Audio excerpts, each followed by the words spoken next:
रहीम अस्सलाम वालेकुम नाज़रीन, आप यूट्यूब चैनल देख रहे हैं। मैं इमरान खान हूँ। सबसे पहले एक ब्रेकिंग न्यूज़ जो रात गए आई है। रात 27वीं की रात थी रमज़ानुल मुबारक की और लोग इबादत कर रहे थे। एक मरतबा फिर पाकिस्तान एयरफोर्स ने अटैक किया अफ़गानिस्तान पे और काबुल और नंगरहार पे हमले किए गए हैं। और जो पाकिस्तान की तरफ से खबर जारी की गई वो ये है कि दहशतगर्दों पे हमले किए गए हैं और जो कुछ अस्करी मकामात और अहदाफ हैं उन्हें निशाना बनाया गया है। ये दावा पाकिस्तान की जानिब से किया गया, लेकिन अफ़गानिस्तान से कुछ तस्वीर, वीडियोज़ और इंटरव्यूज़ सामने आए हैं और अफ़गानिस्तान की हुकूमत ने एक दावा किया है। ख़ास तौर पे अफ़गानिस्तान की वजारत इत्तलात और वजारत सेहत, उन्होंने बताया कि ये हमला एक अस्पताल पर हुआ काबुल में, और ये अस्पताल था जो लोग मनशियात के आदी होते हैं उनके इलाज के लिए उन्हें जमा करवा देते हैं अस्पतालों में, वहाँ उनका ट्रीटमेंट होता है, वहाँ उन्हें रखा जाता है। तो ये उस नौइयत का अस्पताल था और काफ़ी बड़ा अस्पताल था। यहाँ पे 1000 से ज़ायद लोग मुबैना तौर पे बताया जा रहा है कि मौजूद थे। इस अस्पताल के ऊपर बमबारी हो गई है और इसके नतीजे में जो डिफरेंट इतलात आ रही हैं, जो एक इन्फॉर्मेशन दी है अफ़गानिस्तान की वजारत सेहत ने, उन्होंने 200 से ज़ायद अफराद बताया और कुछ मकामी जो सहाफ़ी हैं वो दावा कर रहे हैं कि 400 तक लोग वहाँ पे जाँ बहक हो गए अस्पताल के ऊपर जो अटैक हुआ है।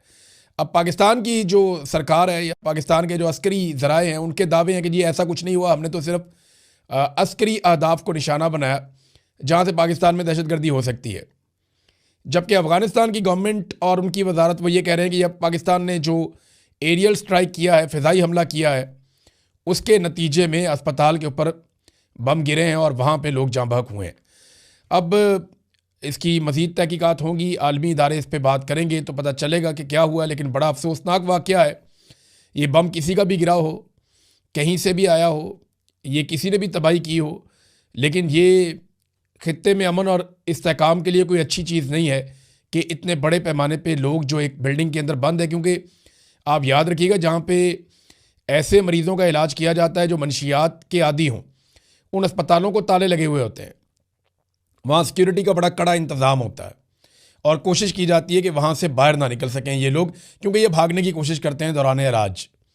तो ऐसी जगह के ऊपर हमला किया गया जहाँ से लोग बाहर भी नहीं जा सकते थे। तो ये बड़ा खौफनाक है। अब पाकिस्तान की गवर्नमेंट तो तरदीद कर रही है, ज़राए से अभी तक तरदीद आ रही है, और जब इसकी कन्फर्मेशन आएगी चीज़ों की तो नेक्स्ट वीलॉग में हम आपको बाकी कुछ बताने के काबिल हो जाएंगे।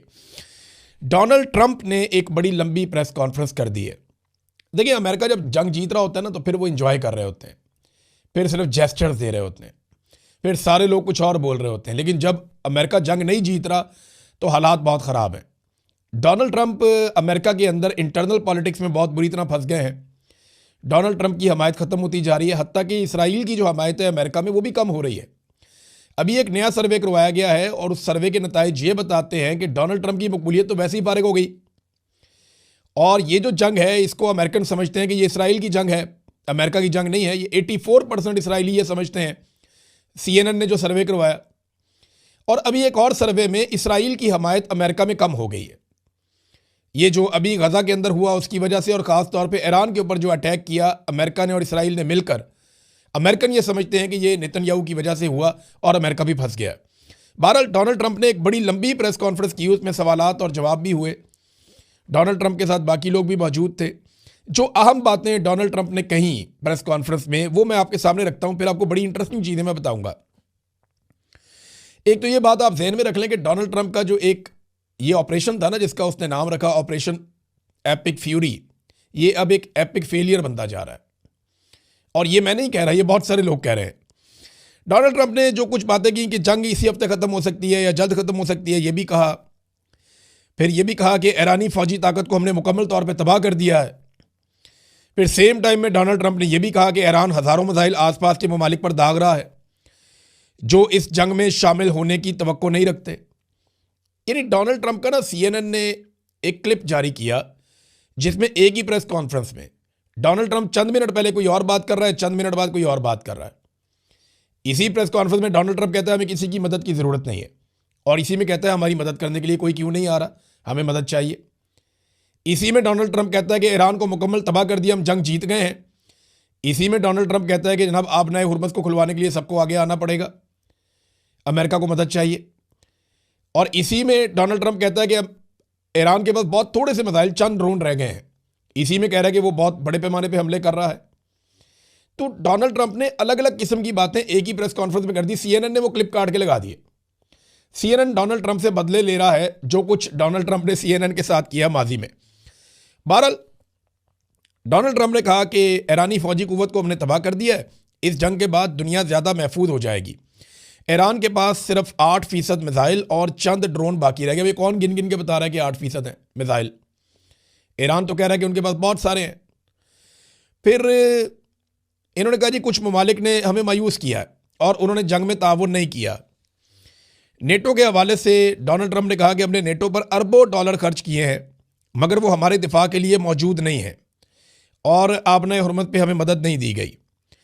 अमेरिका का सिर्फ 1% तेल आता है आबना हुर्मत से, जबकि चीन 90%, जापान 95%, कोरिया अपना 35% तेल आबना हुर्मस के रास्ते से हासिल करता है।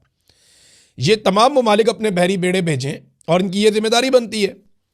अब डोनाल्ड ट्रंप इन तमाम ममालिक को कह रहे हैं कि आओ और आकर मदद करो और आबना हुर्मत को खुलवाओ, हमसे नहीं खुल रहा। तो ये तमाम ममालिक जानते हैं कि उसको खुलवाने का सबसे आसान तरीका यह है कि जंगबंदी हो जाए, इसराइल और अमेरिका यहाँ से पीछे हट जाएं, तो ईरान ऑटोमेटिकली इसको खोल देगा, क्योंकि ईरान की लड़ाई अरबों के साथ तो है ही नहीं। ईरान ने तो आबना हुर्मस को बंद किया सिर्फ और सिर्फ डोनाल्ड ट्रंप को तकलीफ देने के लिए या दुनिया को यह बावर करवाने के लिए यहाँ जंग लगी हुई है, तुम्हें फ़र्क पड़ना चाहिए। क्योंकि अगर आबना हुर्मस बंद नहीं होता तो अमेरिका और इसराइल चाहे 5 साल मारते रहे ईरान को, दुनिया को परवाह ही नहीं है, सबका तेल जा रहा है। लेकिन अगर वो बंद हो जाता है, वहाँ पे जहाज़ खतरे में आ जाते हैं, तो फिर दुनिया को फिक्र करने की ज़रूरत है। तो एक्चुअली ईरान ने दुनिया को झंझोड़ा है इसके ज़रिए से, और उसके साथ जो भी बात करता है ईरान के साथ, जितने भी लोगों की बात हुई है, वो यही कहते हैं हर एक को कि जनाब आप जिन्होंने हम पे हमला किया हुआ है उनको रोकें, हम तो मजबूर हैं। वो कहते हैं जी हमारी मईशत मुतासिर हो रही है, तो ईरानी कहते हैं हमारी 40 साल से मईशत मुतासिर हो रही है, 40 साल से ज़ायद हो गए हम पे पाबंदियाँ लगी हुई हैं, हम कहाँ जाएं, हमारे बारे में कौन सोचेगा। तो वो ईरान के पास जवाब है हर चीज़ का। फिर डोनाल्ड ट्रंप ने बरतानिया सबसे अहम इत्तेहादी हुआ करता था अमेरिका का। डोनाल्ड ट्रंप ने बरतानिया से कहा कि हमें बरतानिया की ज़रूरत नहीं है, हम पहले ही जंग जीत चुके हैं। कुछ ममालिक आबना हुर्मत को महफूज बनाने के लिए आगे बढ़ रहे हैं, उनका नाम नहीं लिया डोनाल्ड ट्रंप ने, कौन से ममालिक आगे बढ़ रहे हैं, क्योंकि अभी तक जिन ममालिक का पता चला, चाहे वो इटली है, जर्मनी है, फ्रांस है, स्पेन है, बेल्जियम है, बरतानिया है, ऑस्ट्रेलिया है, जापान है, साउथ कोरिया है और कनाडा है। ये मैंने 10 ममालिक का नाम तो आपके सामने मैंने ले लिया, और दुनिया के बड़े और तगड़े मुल्क हैं ये। इनमें से तो कोई इस लड़ाई के अंदर नहीं उतर रहा।